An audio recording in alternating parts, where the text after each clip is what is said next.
Tracking stations were the cogs that made one of man's most ambitious scientific experiments an overwhelming success.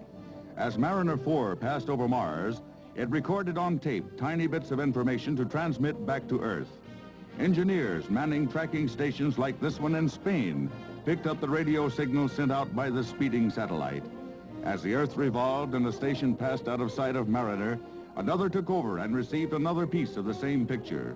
Each picture, actually 40,000 tiny dots ranging from white to deepest black, was transmitted as 240,000 bits of computer code. Because of the great distance, 135 million miles in space, the signals reaching the tracking station were no stronger than 1/1000th of a watt. These had to be amplified 1,000 times to be recorded. From tracking stations, the first pictures were transmitted to California headquarters by teletype.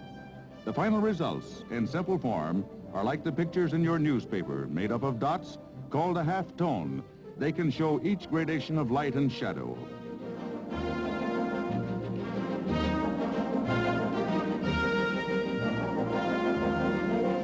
"21 pictures were transmitted by Mariner 4, and they raised much of the veil of secrecy that shrouds outer space. As the computers continued to receive pictures, experts began to evaluate the results, and they came to some conclusions that threw a new light on the planet. The pictures show that Mars is pocked by craters caused by crashing asteroids and space debris. What surprised scientists is that even the most ancient are still visible. They conclude from this that there has been no water erosion on the planet. And with no water, there is, of course, no support for even plant life. However, like all true scientists, they refuse to commit themselves pending further study.